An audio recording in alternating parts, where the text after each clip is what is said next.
사람들이 좋아하는 설교가 있습니다.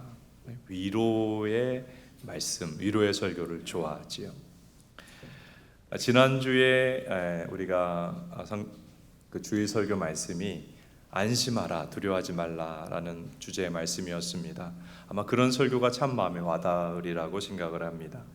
그런데 우리가 성경을 계속해서 보면 예수님의 말씀은 한 분야에 이렇게 치우쳐 있지 아니하고 균형이 잡혀 있습니다.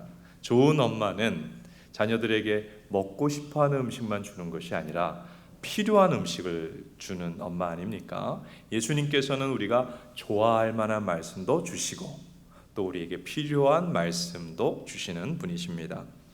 오늘 우리가 읽은 성경 말씀은 외식, 위선의 문제를 다루고 있습니다.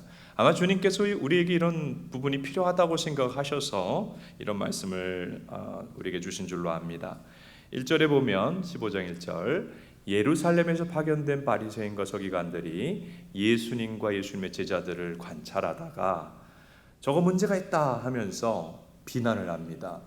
너희 예수의 제자들은 왜 장로의 그 유전에 따라서 손을 씻고 밥을 먹어야 되는데 손 씻지 아니하고 음식을 먹느냐, 이렇게 비난을 했습니다. 2절에 보면 예수님께서 바리새인과 서기관들의 이야기를 들으시고 이렇게 얘기하십니다. 너희들이야말로 외식하는 문제가 있는, 더 큰 문제가 있는 사람들이다, 이렇게 주님이 말씀을 합니다. 7절 8절을 한번 15장 7절 8절 우리 같이 한번 읽어볼까요? 시작. 외식하는 자들아, 이사야가 너희에 관하여 잘 예언하였도다. 일러스되 이 백성이 입술로는 나를 공경하되 마음은 내게서 멀도다. 예수님께서는 제자들이 지금 장로의 유전을 지키지 아니한 것은 하나님 말씀을 지키지 않은 것이 아니다. 너희 장로의 유전이 성경 말씀에 근거한 것이 아니기 때문이다. 제자들은 문제가 없다. 근데 너희들은 외식하는 문제가 있는데 이것이야말로 구원에 이르지 못할 수 있는 심각한 문제가 너희 안에 있다. 예수님께서 그렇게 말씀을 합니다. 7절에 보면 바리새인과 서기관들을 보고 외식한다 그랬는데 이 외식이란 단어는 위선이란 단어이죠. 헬라어로는 히포크리테스인데 연극하다라는 뜻을 갖고 있어요. 그러니까 이 바리새인과 서기관들은 마음은 그렇지 않은데 선한 척, 경건한 척, 믿음이 좋은 척 연기를 하는 문제가 있었다는 것입니다. 여러분, 예수님 당시에 이 바리새인과 서기관들만 척하는, 선한 척하고 믿음 좋은 척하는 이 외식의 문제, 위선의 문제가 있을까요?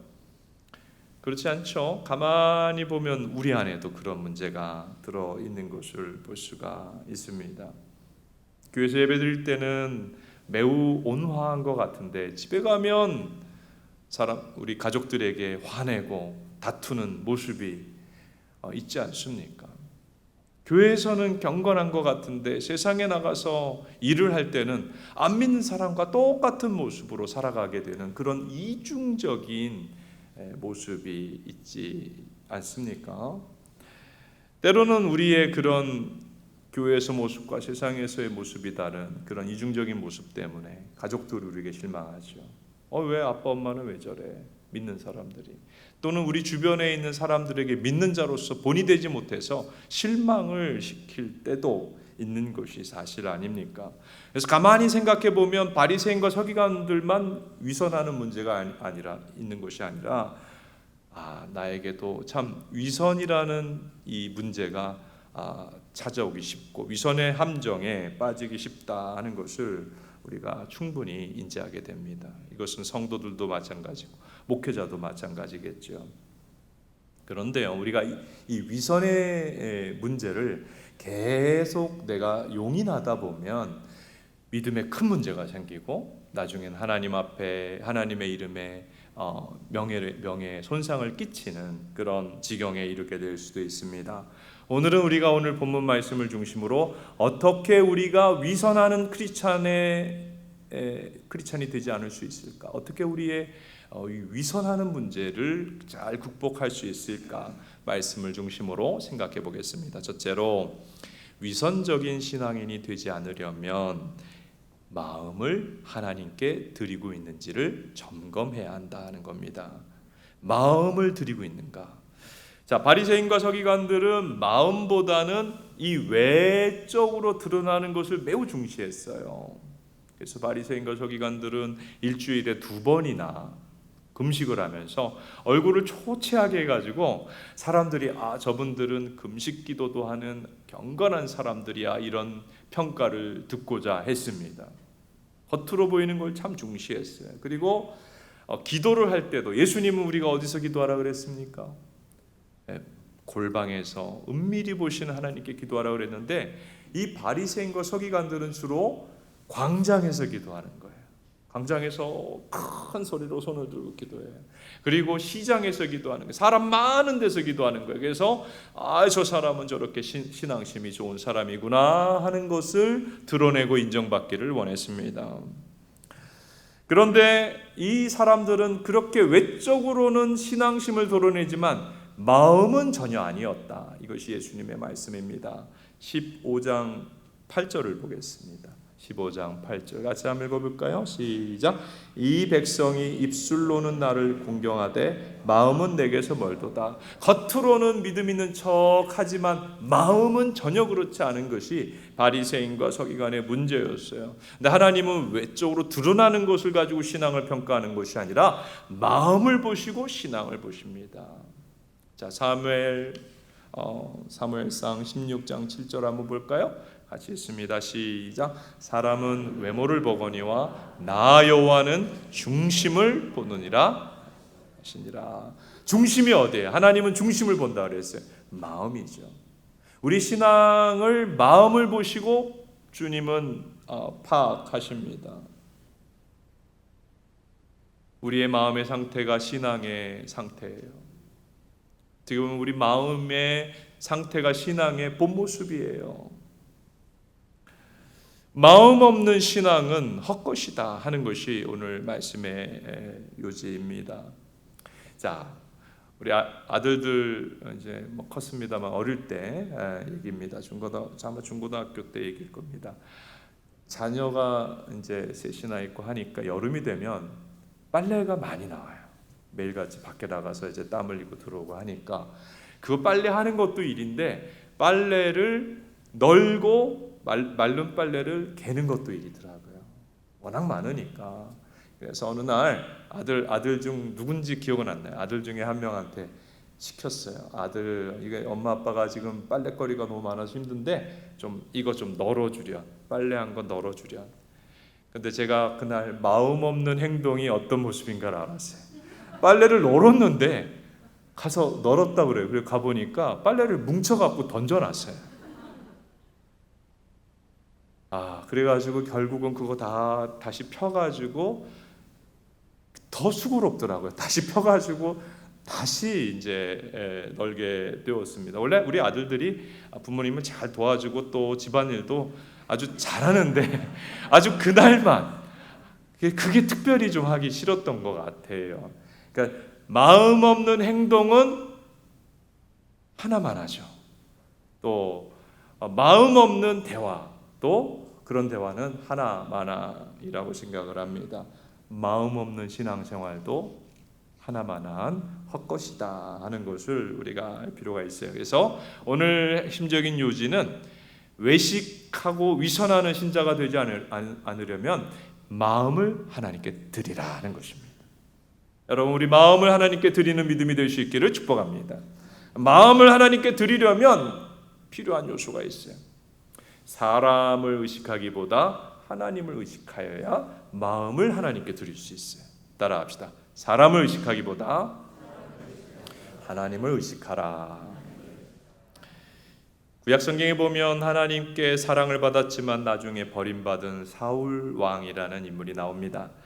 근데 이 사울 왕을 성경 공부를 해보면 특징이 뭐냐 하면 하나님보다 사람을 의식한다는 거예요. 하나님께서 사울을 왕으로 세우시고 이제 외적이 침입했을 때 전쟁을 하게 하시면서 내가 도와줄 것이다. 이 아말렉과의 전투가 끝난 이후에는 완전히 진멸하라. 전리품도 취하지 말고 불태워서 하나님께 올려드리라 그랬어요. 그런데 사울 왕이 그 말씀을 듣지 않고 전쟁이 끝난 이후에 전리품을 다 취했어요.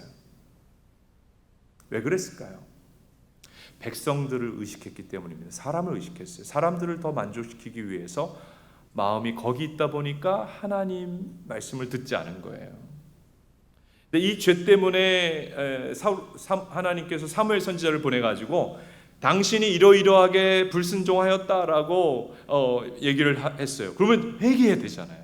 근데 성경을 보면 회개하지 않고 사울 왕이 그럴지라도 회개 안 해요. 그럴지라도 백성들 앞에서 저를 높여주십시오. 끝까지 사람을 의식하고 사람들 앞에 높아지려고 하는 사울 왕의 모습을 볼 수 있습니다. 그래서 사람을 의식하면 하나님을 무시합니다.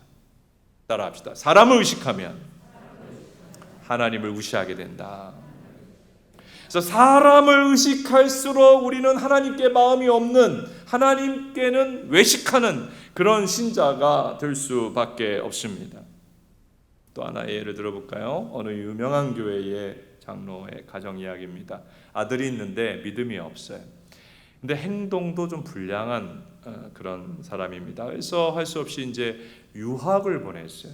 근데 유학을 갔다 와도 그렇게 정신 차리지 못하고 일을 안 해요. 그저 아버지 집에 살면서 부모에게 돈 받아 살아가는 거예요. 근데 얼마 후에 교회 안에서 아주 참한 여성을 만나가지고 결혼을 하게 되었습니다. 그런데 결혼 이후에도 아들이 그 행실을 고치지 못하고 자꾸 배우자를 두드려 패는 거예요. 어느 날은 배우자를 때려가지고 코가 부러졌어요. 그리고 이제 부모랑 같이 사니까 부모도 말리잖아요. 그랬더니 부모까지 두드려 팼습니다. 그래서 그 일이 너무 충격적이어서 결국은 이혼을 하게 됐어요. 그런데 이 장로 부부 가정이 굉장히 잘 살거든요. 근데 위자료를 한 푼도 안 줬어요.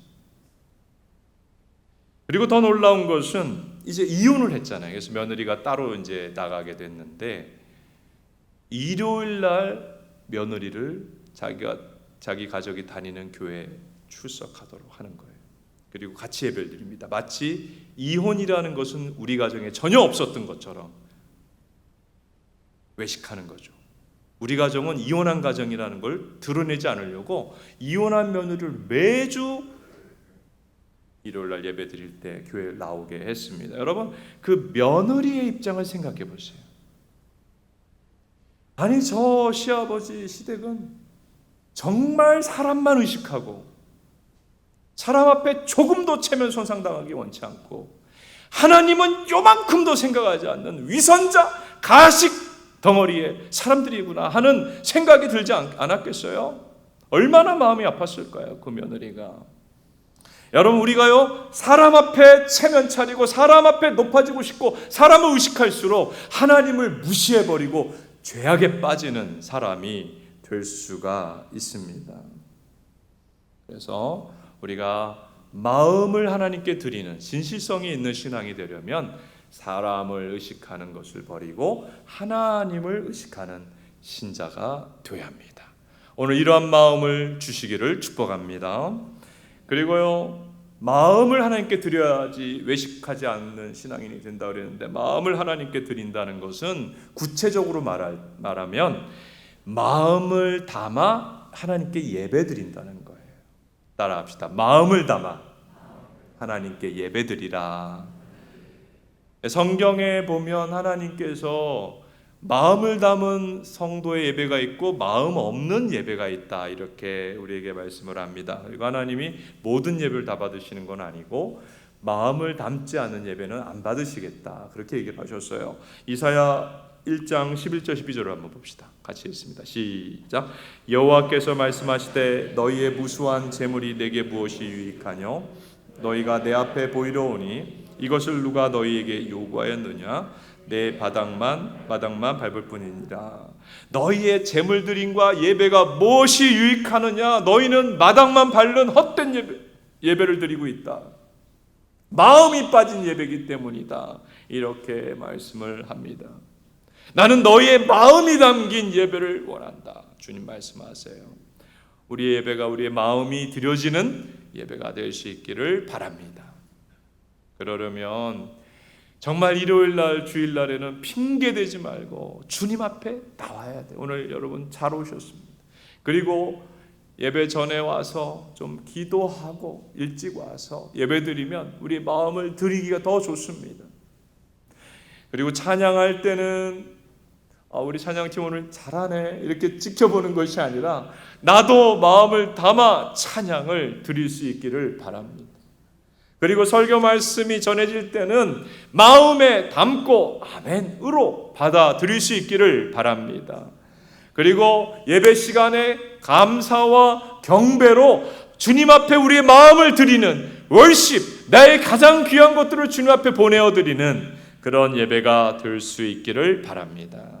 여러분, 우리가 예배에 마음을 담지 못하고 정성을 담지 못하면 우리 신앙은 급속도로 무너져요.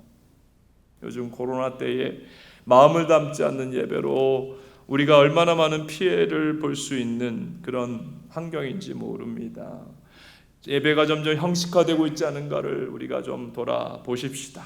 오늘 예배가 우리 모두에게 마음을 담아 드리는 예배로 하나님 앞에 회복되기를 축복합니다. 그렇게 우리가 마음을 담아 기도하고 찬양하고 예배드리면 우리는 결코 위선이라고 하는 믿음의 문제, 믿음의 함정에 빠지지 않게 될 것입니다. 두 번째로, 위선적인 그리스도인이 되지 않으려면 내 안에 죄를 깨닫고 회개하여야 합니다. 회개함이 우리를 위선의 함정에 빠지지 않게 하는 길이에요. 마음은 그렇지 않은데 겉으로 선한 척, 겉으로 믿음 있는 척 할수록 우리는 위선적인 사람이 된다 그랬어요. 오늘 한국 기독교가 세상 사람들에게 비난을 받는 이유는 그런 이중적인 모습이 세상 사람들의 눈에 크리스찬에게서 보이기 때문 아닙니까? 저 사람 믿음 있다고 하는데 이중적이다 하는 그런 느낌을 줄 때가 있기 때문 아니겠어요? 위선은 영혼의 문둥병과 같아요. 영혼을 마비시켜요. 위선이 우리 안에 들어오게 되면 우리는 완전히 무감각하게 되고 죄를 아무 의식 없이 저지르게 됩니다. 그만큼 무서운 것이 위선이에요. 근데 위선을 방지하는 최고의 처방은 죄를 회개하는 것입니다. 회개하면 영혼이 살아나요. 따라합시다. 회개하면 영혼이 살아난다. 회개하면 영혼의 감각이 다 깨어납니다. 죄가 죄로 여겨지고요. 하나님의 길이 무엇인지를 알게 됩니다. 회개하는 성도는 위선할 수가 없어요. 제가 볼 때 1990년 초반까지 한국 교회는 이 회개의 은혜가 있었던 것 같아요. 성도들이 주일날 예배 전에 와서 막 기도합니다. 눈물로 기도해요. 주님 앞에 제가 이렇게 부족합니다. 불완전합니다. 눈물로 회개했어요. 그럼 회개하는 성도들 예배 때 얼마나 또 은혜가 있었겠어요. 그리고 생활하면서도 내 마음에 자꾸 죄가 덕지덕지 붙는 것 같다. 내 마음이 정결하지 못하다 싶으면 기도원에 하루라도 아니면 이틀, 3일이라도 올라가서 주여 내 영혼을 정결하게 해주십시오. 기도했어요. 회개하며 기도했어요. 이런 회개의 은혜가 많이 희미해졌어요. 한국교회 설교 강단에서 사실은 회개에 대한 설교 자체가 찾아보기 힘들고 듣기가 어려워요. 주로 설교는 위로와 축복이에요. 그러니까 이것도 하나의 요인이 되지 않았나 싶습니다. 정말 교회 안에서 회개하는 성도를 찾아보기 어려운 것이 사실인데, 여러분 솔직히 말씀드려서 왜 우리가 예배드립니까? 왜 우리가 기도합니까? 왜 우리가 하나님 말씀을 듣습니까? 말씀의 거울 앞에서 내 안에 잘못되어진 것들을 깨닫고 회개하고 고침받기 위해서 아닙니까? 회개하기 위해서 말씀 듣고 예배드리는 거예요. 그러니까 회개가 빠지면 우리 신앙은 가장 중심된 것이 빠져버린 거예요. 우리 모두에게는 주님께서 회개해야 하는 은혜 주시기를 축복합니다. 그렇게 우리가 내 문제를 깨닫고 내 죄악을 깨달으면 우리 영혼이 살아나요. 죄를 깨달을 때마다 우리 안에 영혼의 질병이 사라져버립니다. 절대로 위선할 수가 없습니다. 그런데요, 우리가 회개하는 영혼이 되는 것을 방해하는 굉장히 무서운 문제가 있어요. 그것이 무엇인가 하면 남을 정죄하는 마음이에요. 마태복음 18장에 보면 1만 달란트 빚진 자가 나와요. 근데 이 사람이 왕에게 빚을 졌는데 탕감을 받거든요. 1만 달란트가 얼마냐 하면 3천억 정도 되는 돈이에요. 천문학적인 돈이에요. 갚을 수가 없으니까 탕감을 받았어요. 근데 이 사람이 나가다가 자신에게 100데나리온, 500만 원입니다. 3천억 원을 탕감받았는데 100데나리온, 500만 원 빚진 사람이 자기에게 안 갚았다고 화내고 목 조르다가 재판 걸어서 감옥에 보내버렸어요. 이 사람을, 왕이 이 사람에 대한 얘기를 듣고 그 100데나리온 안 갚는다고 자기 친구를 감옥에 보낸 이 사람을 이렇게 징계하신다는 이야기가 마태복음 18장 22절로 33절에 나옵니다. 이 얘기는 뭐냐 하면 사람들이 자기 잘못은 하나님께 용서받는데 남이 자신에게 잘못한 조그만 잘못들을 용서하지 않는 것이 문제이다 하는 것을 예수님이 말씀하는 겁니다. 남이 자신에게 잘못한 걸 용서하지 못하는 이유는 판단하고 정죄하는 그 태도 때문이다. 이 정죄하는 사람들은 늘 남 탓을 하고 남의 문제를 잘 깨닫고 배우자 탓, 그 다음에 직장 사람들 탓, 그리고 사회를 탓하는 그런 성향이 있습니다. 근데 이렇게 남을 정죄하는 성향에 있는 사람일수록 자기의 문제를 보지 못해요. 회개할 줄을 몰라요. 이 남의 문제를 굉장히 잘 보고 남을 정죄하는데 자기 문제를 보지 못하는 사람을 로마서는 자기의가 가득한 사람이라고 그랬어요. 근데 자기의가 가득한 사람은 가장 골치 아픈 사람이에요. 은혜 받기 힘든 사람이에요. 이 자기 문제는 보지 못하고 남에게 정죄하는 이 유형의 사람이 오늘 우리가 성경에 나오는 바리새인과 서기관입니다.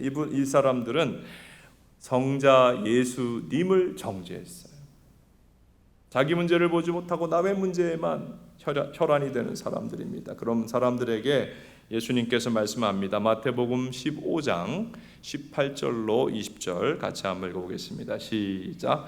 입에서 나오는 것들은 마음에서 나오나니 이것들이야말로 사람을 더럽게 하느니라. 마음에서 나오는 것들은 악한 생각과 살인과 간음과 음란과 도둑질과 거짓 증언과 비방이니 이런 것들이 사람을 더럽게 하는 것이요 씻지 않는 손으로 먹는 것은 사람을 더럽게 하지 못하느니라. 무슨 얘기입니까? 바리새인과 서기관들아, 너희는 정말 정죄하는 사람들인데 막상 너희 안에 더러운 죄가 가득하다. 이것이 예수님 말씀이었어요. 지금 예수님의 제자들이 손 씻지 않고 먹었다고 문제라고 하느냐? 너희 마음 안에는 온갖 더러운 것이 가득하다. 그것이 입으로 나오고 있느니라. 너희는 다른 사람의 눈에 있는 티를 보기 전에 너희 눈 안에 있는 들보를 보라. 예수님 말씀을 하셨어요.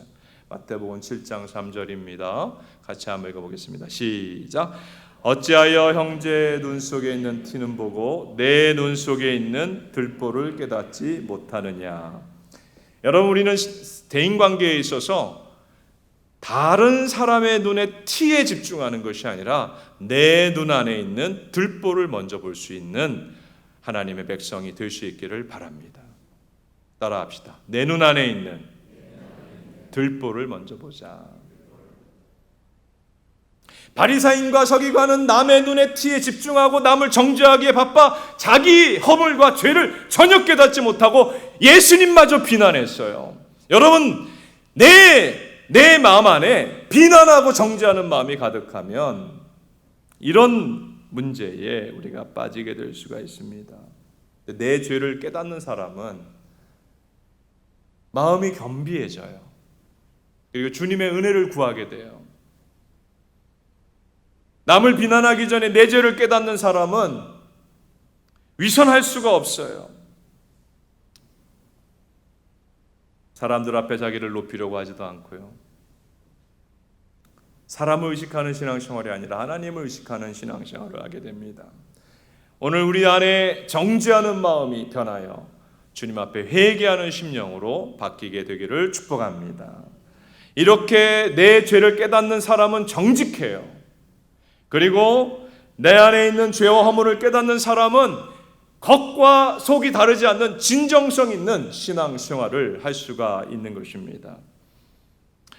미국의 빌 하이벨스 목사님이 쓴 아무도 보는 이 없을 때 당신은 누구인가 라는 그런 책이 있어요. 오늘 제가 설교 제목으로 이 책 제목도 사용했는데요. 여러분, 교회에서 모습은 이러한데 집에서의 모습은 교회에서 모습과 일치하십니까? 여러분, 교회에서 모습과 직장에서의 모습이 일치하십니까? 여러분의 겉모습과 여러분의 속은 다르지 않습니까? 여러분, 아직도 가면을 쓰고 있습니까? 아니면 여러분은 가면이 없는 그런 사람입니까? 정말 혼자 있을 때 당신의 여러분의 모습은 어떠합니까?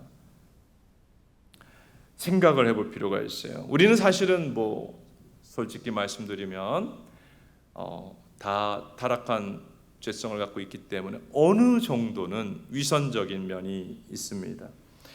예수님께서 우리의 이러한 불완전한 면을 아시고 예수님의 십자가 피로써 우리의 이러한 허물들을 씻어주십니다. 우리가 회개하면 주님이 씻어주세요. 그래서 내 죄를 알고 회개하는 사람은 예수님이 자꾸 보혈로 씻어주시고 그런 위선의 문제도 벗어나게 되는 거예요. 회개하면 하나님 은혜를 주십니다. 그런데 어떤 사람들은 회개할 줄을 몰라서 이 위선의 문제가 위선이 점점 커져요. 위선이 점점 더 위선하는 사람이 돼요. 정말 사람들이 교회에서 보는 모습과 가정에서 모습과 일터의 모습은 너무나 다른, 혼자 있을 때 모습은 너무나 다른 그런 지경에 이르게 된다는 것입니다. 생활 속에서는 마음속에 있는 분노와 죄악들이 하나도 해결되지 않은 채 살아가는 거예요. 세상의 욕심에 꽉 차가지고 살아가는 거예요. 교회에서는 너무나 경건하게 보이는데 너무나 이중적인 거죠. 세상의 성공과 명예와 돈과 이런 우상에 빠져서 살아갑니다. 그리고 직장에서는 불법을 저지르며 살아가는 경우가 있습니다. 예수님께서는 죄인은 받아들이세요. 회개하는 죄인은 받아들이시지만 위선하는 자들은 받아들일 수가 없으세요. 왜냐하면 예수님은 죄인을 부르러 오신 분이시기 때문입니다. 예수님은 회개하는 자를 찾으십니다. 회개하는 자만 예수님의 은혜를 덧입을 수가 있는 것입니다. 오늘 우리 영혼을 죽이며 우리 믿음을 망가뜨리는 이 위선의 문제가 얼마나 심각한 문제인지를 깨닫고 이 문제가 우리의 마음이 회개하는 마음이 되어짐으로 해결되는 은혜를 주시기를 바랍니다.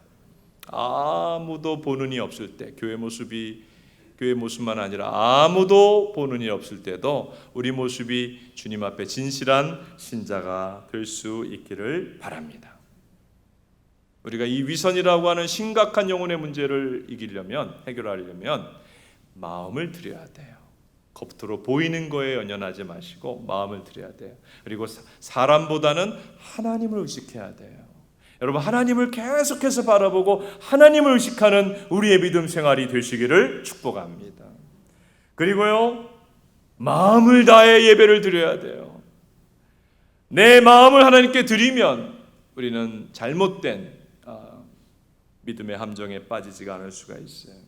그리고 남을 정죄하는 마음을 버리고 내 들보를 먼저 보는, 내 죄를 먼저 회개하는 자가 되어야 합니다. 그리할 때 우리는 겉과 속이 다르지 않은, 교회에서 모습과 직장, 세상, 그리고 가정에서 모습이 다르지 않은 진실한 외식이 없는 건강한 신자가 될 수 있을 것입니다. 이와 같은 은혜가 우리 모두에게 임하기를 축복합니다.